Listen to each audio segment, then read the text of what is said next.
तो दोस्तों अस्सलाम वालेकुम।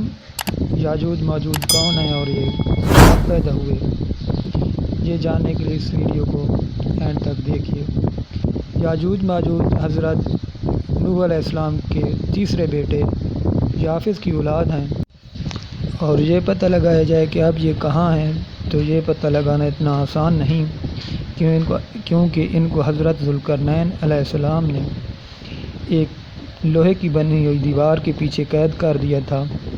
हज़रत ज़ुल्करनैन की उम्र जब 12 साल की हुई तो खुदावंद आलम ने उन्हें बादशाहत अता की, और ये बादशाहत उनके पास ताहयात रही। का असल नाम अब्बास या यास, लेकिन कोई भी उन्हें उनके असल नाम से नहीं जानता। उन्हें सभी ज़ुल्करनैन ही जानते हैं और इनके इसी नाम को असल नाम समझते हैं।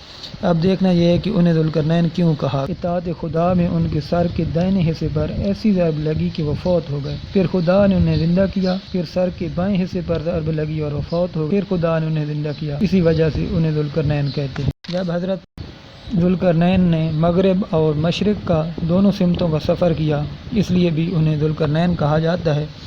जब हज़रत ज़ुल्करनैन सफ़र मशरिक़ पर गए तो चलते चलते एक ऐसी जगह पहुँचे जो मकाम और मंजिल याजूज और माजूज के करीब थी। इस जगह एक बादशाह मुकीम था जो अपनी कौम पर हुकूमत करता था, लेकिन जब इसे इनके वहाँ पहुँचने की इत्तला मिली तो वह फ़ौरन लश्कर तैयार करके इनके इस्तकबाल के लिए इनकी फ़ौरन दावत कबूल कर ली और शरीयत खुदाबंदी पर फ़ौरन ईमान लाया। हज़रत ज़ुल्करनैन उसकी फ़रादत और नेकी से बहुत मुतासिर हुए। उसने कहा कि हजूर वाला, हमारे करीब एक बहुत बड़ी ज़ालिम कौम आबाद है जो ना खुदा को पहचानती है और ना रसूल को जानती है। ये लोग इंसानी शक्ल में है और इनमें औरत मर्द होते हैं। 3 किस्म की मखलूक हैं, एक वो जिनका कद 120 गज लंबा है और चौड़ाई है, और दूसरा वो जिनका कद 120 गज लंबा और चौड़ा है, 4 बालिश तक लंबा है, और इस आखिरी सन्नफ इतने बड़े होते हैं कि वो एक को ओढ़ते हैं और एक को बिछाते हैं। इनके बंदन पर रीछ की तरह बाल हैं जो इन्हें सर्दी और गर्मी से बचाते हैं। ये ना जूता पहनते हैं ना कपड़े, बिल्कुल बहरैना रहते हैं। इनके हाथों में नाखन के बजाय लंबे लंबे कांटे हैं, इस तरह दरिंदों के होते हैं। ये दरिंदा जानवरों की तरह जानदारों को खाते हैं, और इनमें जब कोई मर जाता है तो उसे सब मिलकर खा जाते हैं। सब्ज़ी और मेवाजात भी खाते हैं। इनका हर फर्द जब तक 1000 बच्चा नहीं पैदा कर लेता मरता नहीं है, इसलिए इनकी तादाद बेशुमार है। ये चलते फिरते रास्तों में जुफ्ती खा लेते हैं और जानवरों की तरह ज़िंदगी बसर करते हैं। इनकी ग़िज़ा दाने, खरनोब और मछली है। जब वहाँ बारिश होती है तो मछलियाँ बरसती हैं। जब कभी बारिश में ताख़ीर हो तो भूख की वजह से इनके गौल अपने मुल्क से बाहर निकल पड़ते हैं, और जहाँ कहीं बागात, मेवाजात और ज़रात पाते हैं खा जाते हैं, और जिस जगह पहुँच जाते हैं टिड्डी दिल की तरह तबाही मचा देते हैं।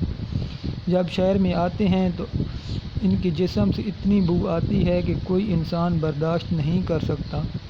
उनकी आवाज़ें इतनी बुलंद हैं कि मीलों से सुनने वाला बहरा हो जाता है।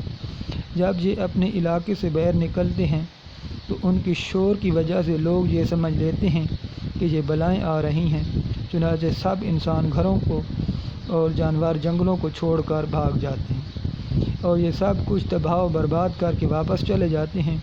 इनकी ताकत का इससे अंदाज़ा लगाया जा सकता है कि हाथी और गेंडा इनके मुकाबले में कोई हैसियत नहीं रखते। इसके बाद उसने कहा कि हजूर वाला, इस्तदा ये है कि आप इनकी इस तरफ आने का रास्ता बंद कर दीजिए, और इसकी सूरत सिर्फ़ ये है कि 2 पहाड़ों के दरमियान एक ऐसा बुलंद बंद बना दीजिए कि रास्ता बंद हो जाए।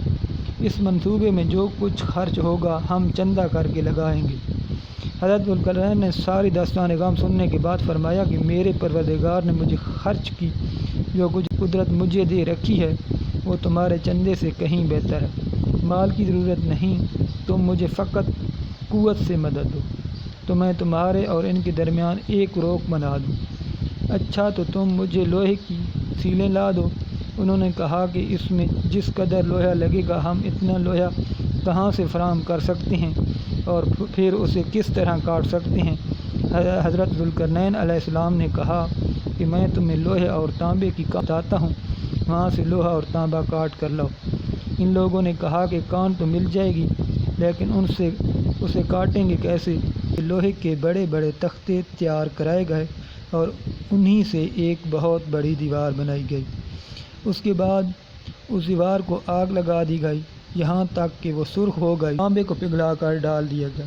یہ دیوار اتنی بڑی تھی کہ یاجوج اور ماجوج اس پر نہیں چڑھ سکتے تھے اور نہ ہی کوئی عام آدمی اس دیوار پر چڑھ سکتا تھا، اور اس کی لمبان 3 میل اور چوڑائی 1 میل تھی، اور یہ دیوار قیامت تک اسی حالت میں رہے گی یہاں تک کہ حضرت حجت اللہ علیہ السلام کا ظہور ہو۔ قرآن مجید میں اللہ تعالیٰ فرماتے ہیں کہ ذوالقرنین نے دیوار کی تیاری کے بعد اس کی طرف دیکھ کر کہا کہ یہ میرے پروردگار کی مہربانی ہے، مگر جب میرے پروردگار کا وعدہ یعنی عہد قیامت آئے گا تو اسے ڈھا کر ہموار کر دے۔ اب یاجوج اور ماجوج اس دیوار کو روزانہ صبح آ کر چاٹتے ہیں، اور جب یہ باریک ہو جاتی ہے تو رات ہو جاتی ہے اور پھر یہ گھروں کو واپس چلے جاتے ہیں۔